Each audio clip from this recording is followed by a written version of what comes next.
ActBlue makes it easy to fuel advocacy that lasts.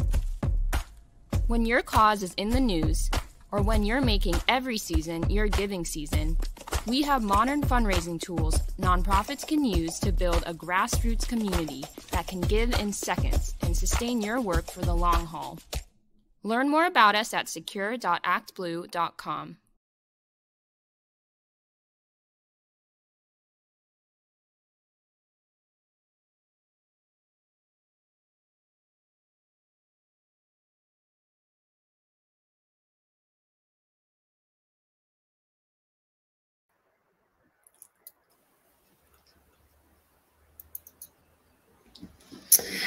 Hi, everyone. Thank you all for joining us for this session today. We're really excited to chat with everyone today around DEI and tech vendor selection. My name is Shijuade Kadree. My pronouns are she and her, and I'm the Director of Diversity Strategy at Snap Inc.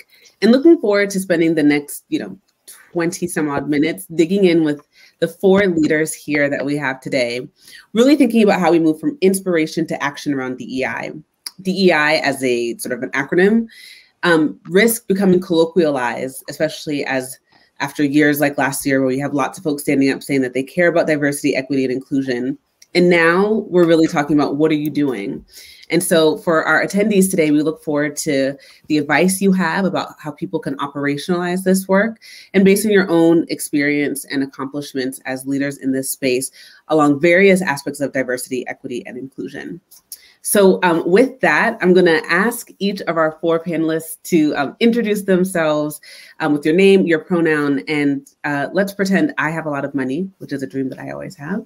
And we're in an elevator heading to the 50th floor, and we have 60 seconds to learn more about what you do. What would you want to share with me and, in turn, our audience? And I will pass it first to Savitra.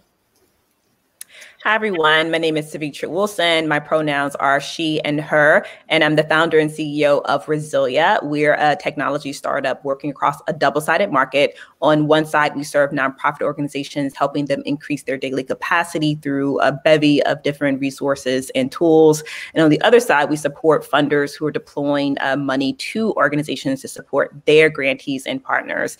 And so really excited to be here. Thank you for having me. Thanks, Savitra. And bevy, I love a good SAT word in there. That was awesome. Kelly. Yes, hi, good afternoon. My name is Kelly Brown, the CEO and founder of Spread Karma. And Spread Karma is a crowdfunding platform. We empower positive social impact in underserved and marginalized communities through crowdfunding. And our platform does two things. One, we have the fundraising software to create fundraising campaigns and pages and funds. But also we educate social entrepreneurs and community change makers on how to crowdfund so that we are empowering folks. Let me take this off. I think it's my headphones. Can y'all hear me better now? Yeah. Yes, I like the robotic voice. I'm going to be honest. All right, guys. I'm going to run that back. My name is Kelly Brown, the CEO and founder of Spread Karma, a fundraising and donation platform empowering positive social impact in underserved communities through crowdfunding. And we do two things. We not only have the fundraising software to fundraise and create your fundraising campaign, but we also educate change makers and social entrepreneurs on how to crowdfund. I'm really excited to be here. Thank you again for having me. Thanks, Kelly. Mitch? Hey, my name is Mitch Stein. I'm the co-founder, CEO, and Chief Impact Officer at Pond. Pond, we are shrinking the ocean, and the ocean is the market for nonprofit technology. Probably everybody in the audience can appreciate that market is big, it's complex, it's overwhelming, and therefore can be exhausting to navigate as a buyer or seller in that market. So we're seeking to really change market dynamics to put power in the hands of the nonprofit to be listened to say what they need, say what their problem is, and empower providers to reach out directly to solve those problems in a respectful way that is up to the nonprofit to decide if they want to engage. And if they do, they capture the benefit of that lead, so to speak, where they get $100 in their account to spend on technology. So instead of that money going to all different types of marketing exercises to reach that person, they're now empowered to have a starting budget to go out and use on their tech for any conversation that they have with the provider. Awesome. Thanks, Mitch. And Gauri. Hey everyone, my name is Gauri Monglik. My pronouns are she, her. I'm the co-founder and CEO of Instrumental, which is a tech platform for nonprofits. We are the institutional fundraising platform for nonprofits. We work with over 1,300 organizations, large and small, large organizations like hospitals, universities, small organizations like grassroots organizations just getting off the ground, with everything end-to-end related to institutional fundraising. So prospecting, tracking your prospect research, application tracking kind of tasks, and collaborating with your team throughout the process. Awesome. Thank you all. And again, for our attendees, stalk these people. They are all discoverable on social media platforms and at their respective websites. Really incredible resumes. And actually just the work and the impact that they're doing. And that sort of bridges me to our first question. And I think of Black, queer woman, venture capitalist, and the founder of Backstage Capital, Arlen Hamilton, who I think is just a phenom. And she says often when we're talking about BIPOC folks, women, and members of the LGBTQ community, quote, underestimate us at your own peril. And when I've heard her speak about that, when I've read how she approaches this, it's really that when you have those demographics, when you may not, quote unquote, look like the expected funder, and let's acknowledge there's this bias and assumptions about who you think venture capitalists look like and who should be funded.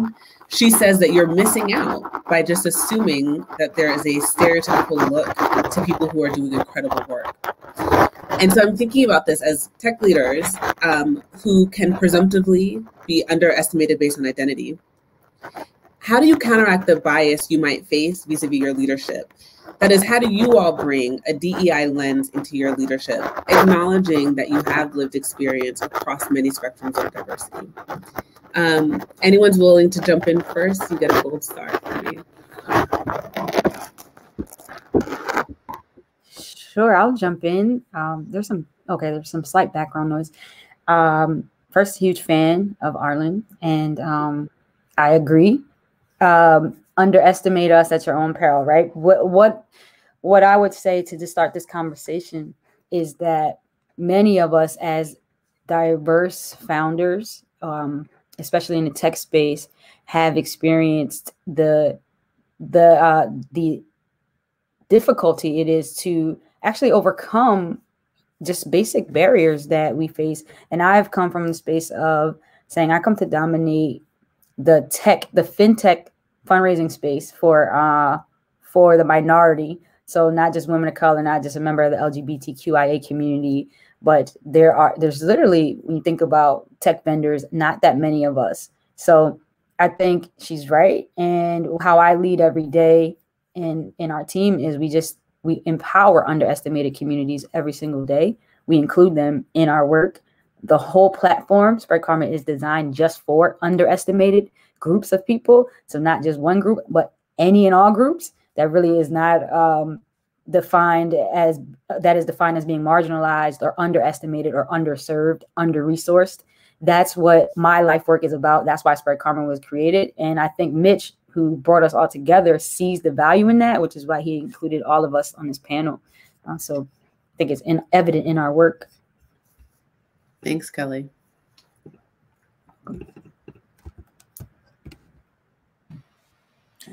I'm happy to jump in with my perspective there. Thank you, Kelly, for sharing that. As a white man, I think being in the DEI space, I'll just say it, can be uncomfortable. I tread lightly even during this panel today, a little anxious, a little nervous. You want to say the right things, but you want to be bold. And for me, I think that's DEI. At my company, being a gay person, it's not necessarily something that right away. I mean, you might notice that my watch is a rainbow, but otherwise you might not make that assumption immediately. And yet that's something I've felt different about my entire life.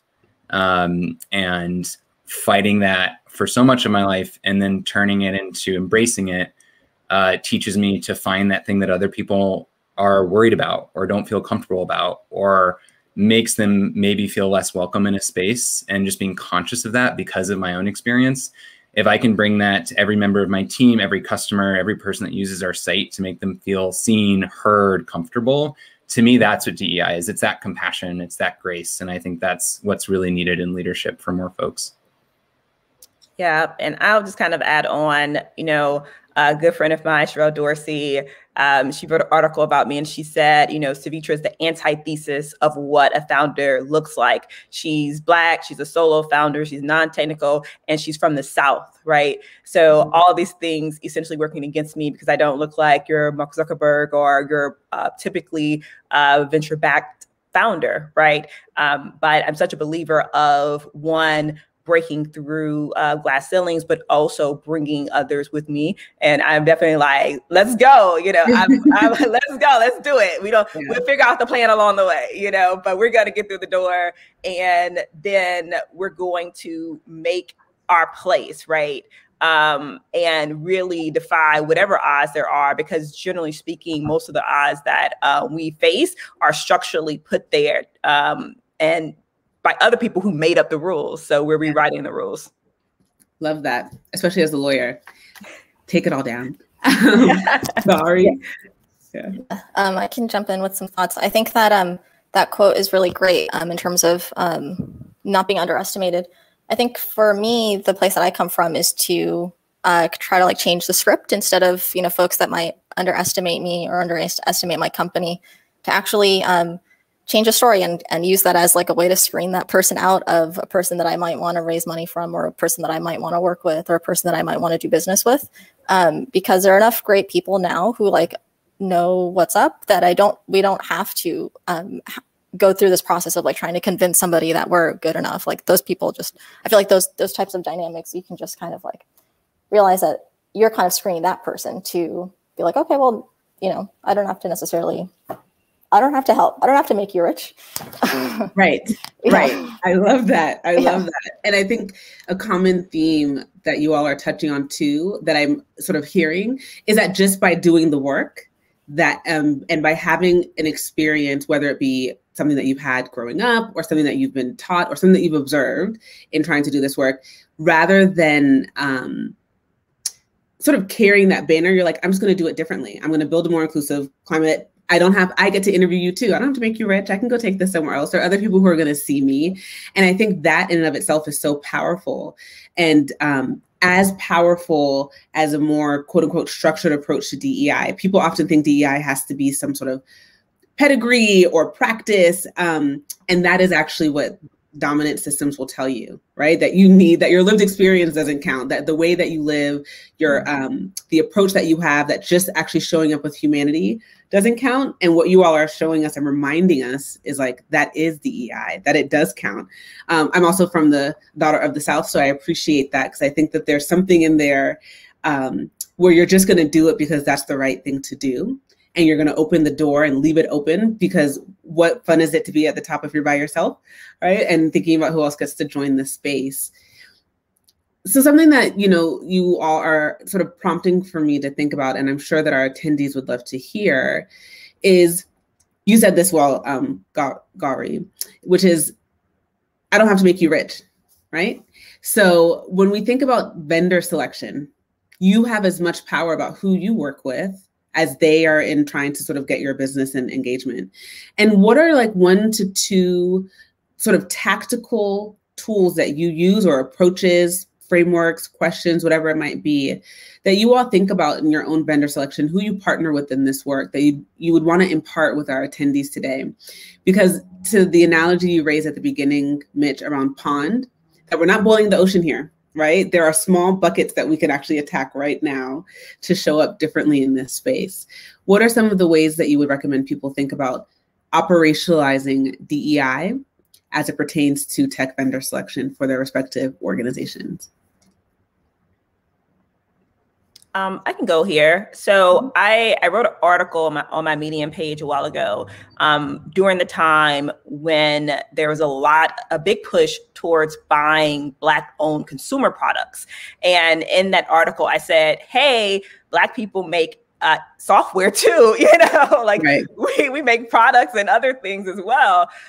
And I really was speaking to philanthropic organizations, foundations, public charities, many of which had come out and said that, yes, we need to get uncomfortable and there needs to be a change. And I think that that change doesn't just come with, which is important too, with giving money to more Black and Brown led organizations, but also looking at the structure of your organization and who do you use for consultants? Who are you engaging with for software vendors, right? So it's a collective of things that need to happen, not just what's on the surface, but really taking a look at your structural organization and begin to make some changes throughout how the organization is run entirely. If you really want to make a systemic change, that's the direction you have to do. And to really power DEI, that goes beyond just a statement on your website or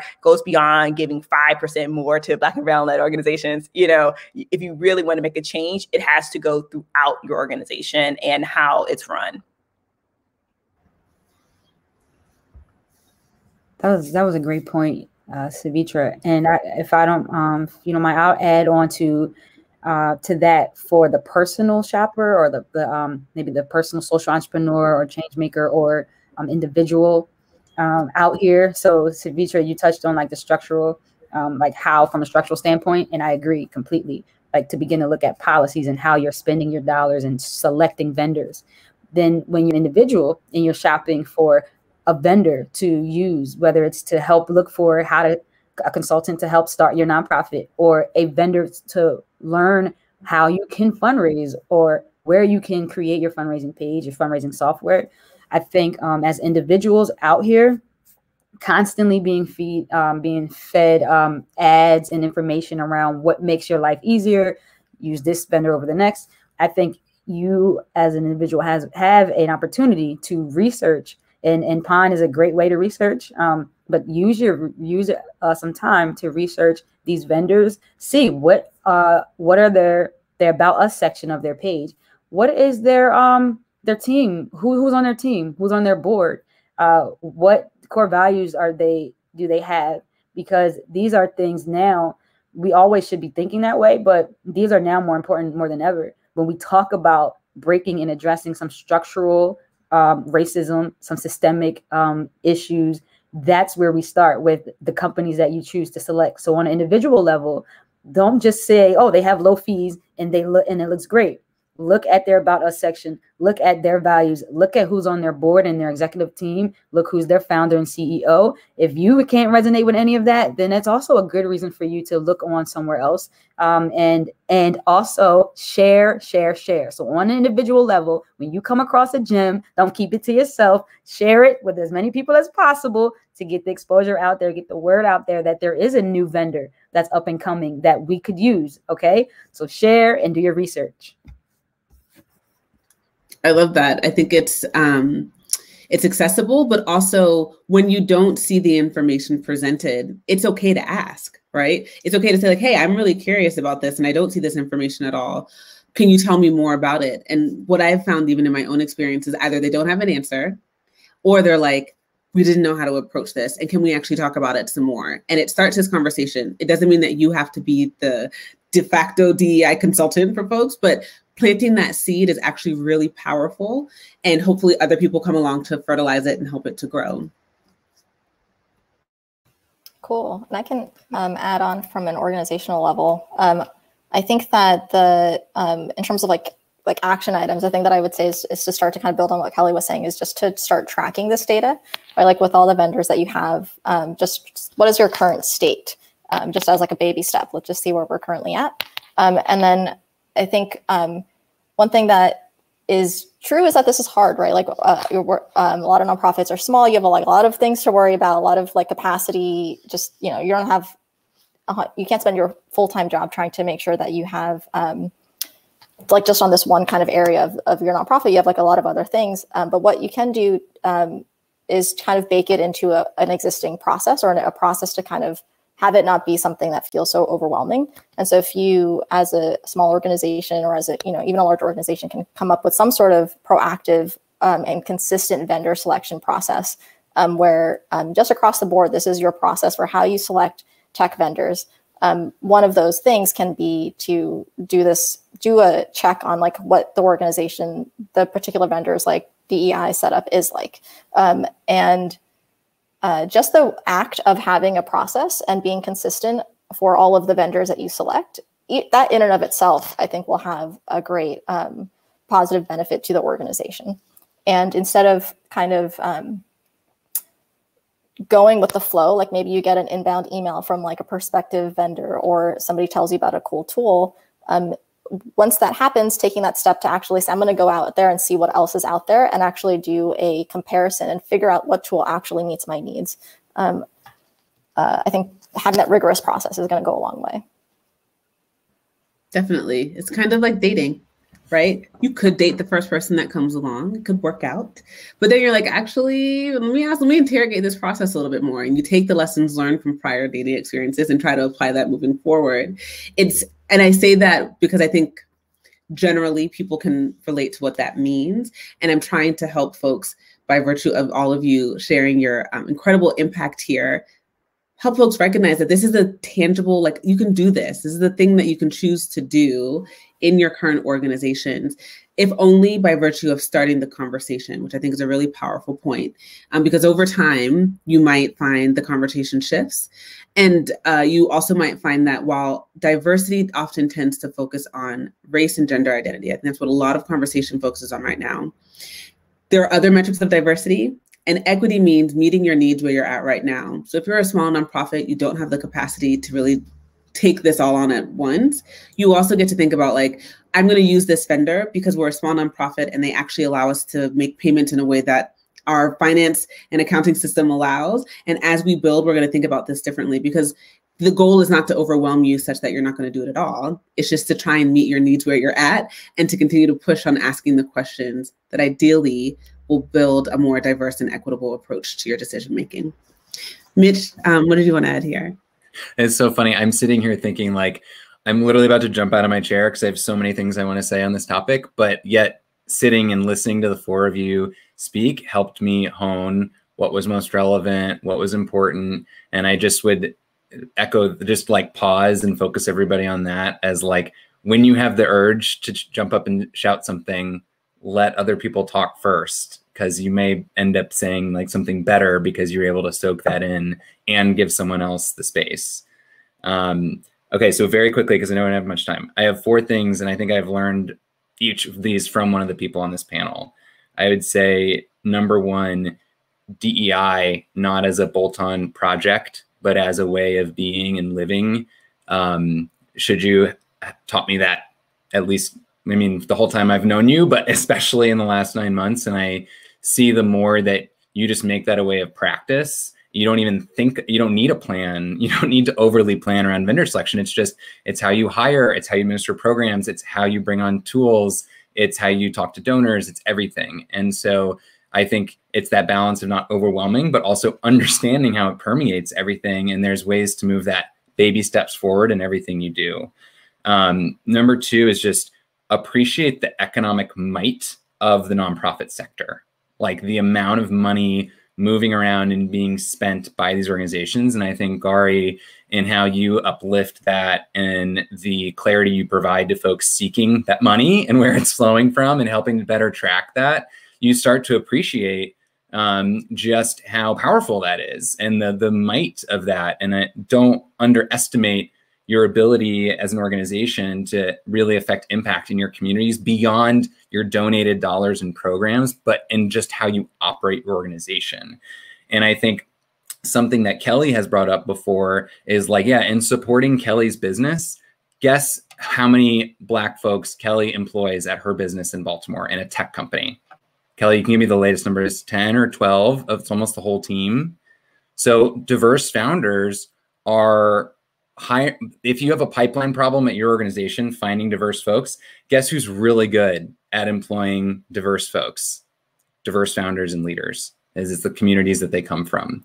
So don't underestimate the impact you can have there. And lastly, Savitra said this to me, I think last week or the week before we were talking, all of us, by and large, as nonprofit organizations, are serving underserved and underestimated communities. So companies that are led by folks with that lived experience and the tools they provide, they're going to be the best to help solve those problems. And so do not underestimate that value that they could bring to the table by being a part of your tech stack and a part of your organization. Awesome. Thank you, Mitch. You know, something that you started off with reminds me of this analogy that DEI is not a diet, it's a lifestyle change, right? Sometimes people are like, I'm just going to do this like cleanse, my skin's going to be beautiful and I'm done. And then you're like 2 months later, you're back at wherever really makes you happy. For me, it's Oreos and wine. And then you're like, why does my skin look so crazy? Right? It's because you stopped the diet. But if I was like, you know, maybe I'll just reduce how frequently I have wine and increase how much I have water, you start to build in this lifestyle change. And I think that's what we're really talking about here.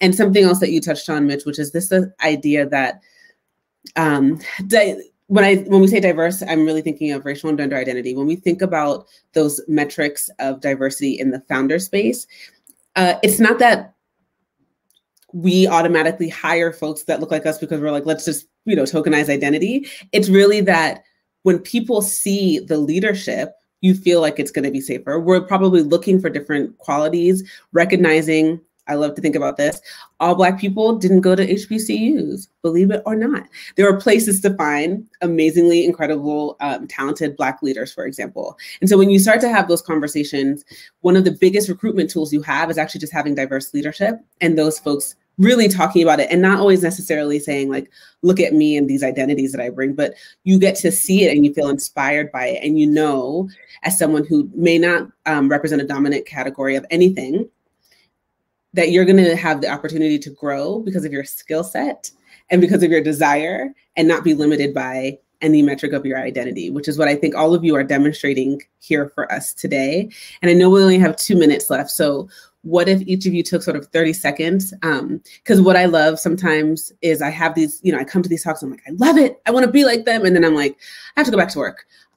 Right. And so what would you say in those 30 seconds? What's a thing that people can do to try and keep this conversation going for them, whether it is around work, whether it's something to read, a podcast? Kelly, I like the dance. I'm going to have you go first, actually, just in case the dance continues. But in 30 seconds, what would you want to sort of leave with our attendees today? 30 seconds. Okay.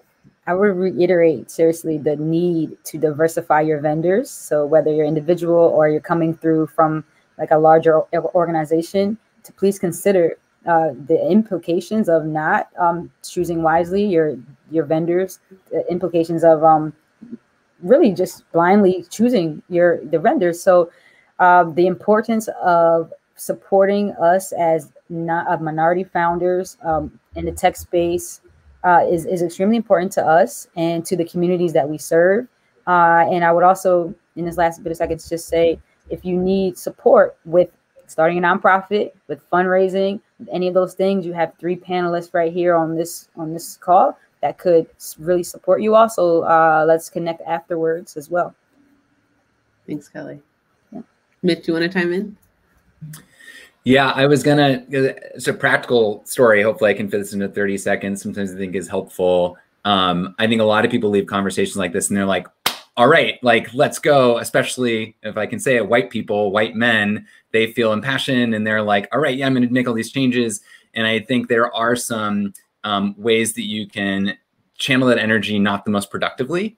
And just an example for me, in the fall, I had a panel video series we were hosting on the company. And I was like, I want to make sure that there's a diversity in each of these panels. And so I need to make sure I find a Black person or person of color to join this data security panel. So I went around and asked a bunch of people if they knew a Black person that could speak to data security. And as I looked back on that experience and what my intention was versus the action is like, it actually may have been better if I had reached out to some Black folks and said, what would you want to speak about? As opposed to setting my agenda and filling that in with diverse people. Mm-hmm. So I would just encourage you to channel the passion to ask questions and listen before you take action. Love it. You're making me think of an acronym called WAIT, which is why am I talking? And just like thinking about that. And I say that as someone who loves to talk. I love that. So I think that something that everyone can do. And if you're inside of an organization, is to audit, right? Is to do a personal, professional audit. Even I look around my home and I'm conscious of the things that I buy. Are those things being made by women, by people of color? How can I be intentional about doing that? And those are things, I mean, you're constantly purchasing things. So look around your home, do a personal audit of things that you use on a regular basis, even from like your handyman. If I order a TaskRabbit, if I go on TaskRabbit, I'm actually looking for people of color. And it's like those small things that everyone can literally do to change their structure. And the second thing is doing that same audit with inside of your organizations, inside your companies, corporations as well. So that would be my my takeaway, if there's something I would want to leave with everyone. Awesome. Plus 100 to that. Cool. And what I would just say is just to start with baby steps. If this is like the first time you're thinking about it, like that's totally great and totally fine. And to kind of echo what some of the other folks are saying, it's okay to just like to spend some time listening and researching and kind of digesting. In terms of an actual action item, I think the way that I learn best is through conversation.